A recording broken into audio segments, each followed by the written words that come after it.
Hello, இன்றைக்கி ஒரு cooking video தான் பார்க்க போகிறோம். இந்த வெந்தயக்கீரை எடுத்து வச்சுருக்கேன். இதில் பொரியல் பண்ண போகிறோம். இது கூட இன்னொரு உருளைக்கிழங்கும் போட்டு செய்ய போகிறோம். அது எப்படி பண்ணுறதுன்னு பார்க்கலாம். இது வந்துட்டு வேறு கட் பண்ணி எடுத்து வச்சுருக்கேன். இதை நல்லா கழுவிட்டு சின்ன சின்னதாக கட் பண்ணி எடுத்துக்கலாம். ஃபஸ்ட்டு வெந்தயக்கீரை நல்லா கழுவி கட் பண்ணி எடுத்தாச்சு. இந்த சைஸ் உருளைக்கிழங்கு எடுத்திருக்கேன். இது தோல் சீவி இதையும் சின்ன சின்ன பீஸாக கட் பண்ணிக்கலாம். இந்த மாதிரி சின்ன சின்ன பீஸாக கட் பண்ணி எடுத்தாச்சு. இப்போ பாத்திரம் வச்சுருக்கேன். இதில் கொஞ்சமாக தேங்காய் எண்ணெய் விட்டுக்கலாம். ஒரு 2 டீஸ்பூன் அளவு தான் விட்டுருக்கேன். சூடாகட்டும். கொஞ்சமாக கடுகு, கொஞ்சமாக சீரகம், 2 காஞ்ச மிளகாய், கொஞ்சமாக சின்ன வெங்காயம் கட் பண்ணியிருக்கேன். வெங்காயம் நல்லா வதக்கிக்கலாம். வெங்காயம் வதங்கினதும் நம்ம கட் பண்ணி வச்சுருக்கிற உருளைக்கிழங்கு போட்டுடலாம்.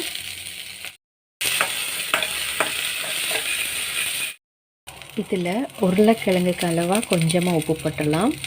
நான் இதில் பாதி தான் போட்டேன். கொஞ்சமாக மஞ்சள் பொடி, இந்த கிழங்கு வேகிற அளவுக்கு கொஞ்சமாக தண்ணி,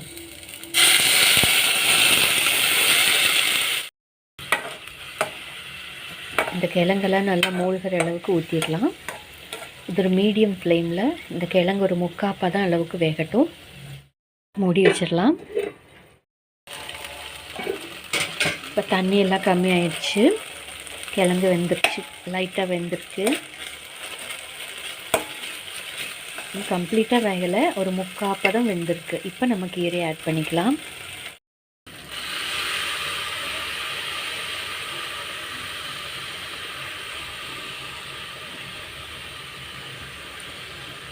இப்போ ஃப்ளேம் ஃபுல்லாக வச்சுக்கலாம்.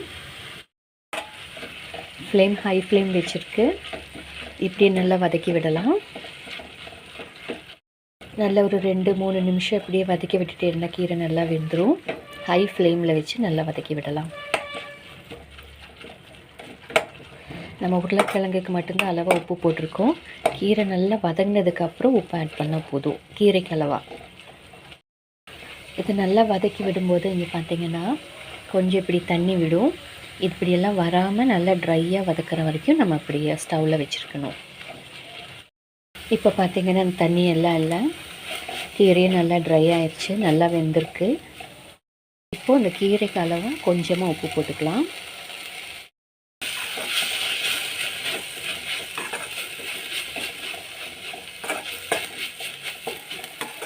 இப்போ கொஞ்சமாக தேங்காய் போட்டுக்கலாம்.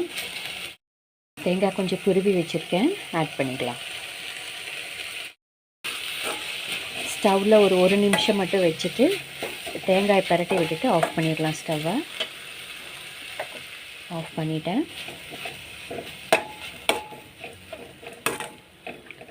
இந்த வெந்தயக்கீரை தனியாக செய்யும்போது ரொம்ப கசப்பாக இருக்கும். அதனால தான் இந்த உருளைக்கிழங்கு ஆட் பண்ணுறோம்.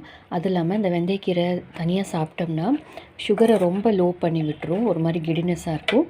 அதனால் நம்ம உருளைக்கிழங்கு சேர்ந்து சாப்பிடும்போது நார்மலாக கொஞ்சம் கொஞ்சமாக சுகரை வந்துட்டு கம்மி பண்ணும். அதுவும் இல்லாமல் இந்த கீரையில் நார் சத்து நிறையா இருக்குது. அது டைஜஷனுக்கு ஹெல்ப் பண்ணும். இது ஹார்ட் ஹெல்த்துக்கு ரொம்ப நல்லது. இது வந்துட்டு நல்லா பாடியை நம்ம குளுமையாக வச்சுக்கும். உடல் சூட்டெல்லாம் தணிக்கும். பாடியை நல்லா கூலாக வச்சுக்கும். கீரை மட்டும் இல்லாமல் வெந்தயம், தனி வெந்தயம் சாப்பிட்டாலும் நமக்கு வயிற்று வலி அதெல்லாமே க்யூர் ஆகும். இந்த கீரையும் வயிறு வலி சமயத்தில் கொஞ்சமாக எடுத்துக்கலாம். இது பிளட் ப்ரெஷரை கூட குறைக்கும். இதில் கால்சியம் சத்து ஜாஸ்தி இருக்குது. இந்த கால்சியம் வந்துட்டு போன் ஸ்ட்ரென்த்துக்கு ரொம்ப நல்லது. இதில் உருளைக்கிழங்கு ஆட் பண்ணியிருக்கோம் இல்லையா, உருளைக்கிழங்குல நிறையா மாவு சத்து இருக்குது, கார்போஹைட்ரேட்ஸ் இருக்குது, பொட்டாசியம் இருக்குது, ஃபைபர் இருக்குது, அப்புறம் நிறைய ஆன்டி ஆக்சிடென்ட்ஸ் கூட இருக்குது, அப்புறம் விட்டமின்ஸ் இருக்குது. இது வந்துட்டு ஸ்கின் ஹெல்த்துக்கு ரொம்ப நல்லது, ஹார்ட் ஹெல்த்துக்கு ரொம்ப நல்லது. ஆனால் உருளைக்கிழங்கு வந்துட்டு வேக வச்சு சாப்பிட்றது வந்துட்டு ரொம்ப நல்லது. ஃப்ரை பண்ணி சாப்பிட்டோம்னா நம்ம கொலஸ்ட்ராலை வந்துட்டு ரைஸ் பண்ணிடும். ஹார்ட்டுக்கு அது ஆகாது. உருளைக்கிழங்கு சிப்ஸு அப்புறம் ஃப்ரை எல்லாம் பண்ணி சாப்பிட்றாங்க இல்லையா, அப்படி சாப்பிடக்கூடாது. இது மாதிரி வேக வச்சு சாப்பிடலாம். இந்த சேனலில் சின்ன சின்ன குக்கிங் அப்டேட்ஸ் இருக்குது. அப்புறம் ஃபுட்டோட டிஸ்பிளே பண்ணிவிட்டு பிரேக்ஃபாஸ்ட் டிஸ்பிளே, லன்ச் டிஸ்பிளேலாம் பண்ணிவிட்டு சின்ன சின்ன ஹெல்த் டிப்ஸ் தரேன். உங்களுக்கு பிடிச்சிருந்தால் சப்ஸ்கிரைப் பண்ணிவிட்டு பாருங்கள். அப்போ நான் நெக்ஸ்ட்டு போடுற வீடியோ உங்களுக்கு நோட்டிஃபை ஆகும். தேங்க்யூ. தேங்க்ஸ் ஃபார் வாட்சிங்.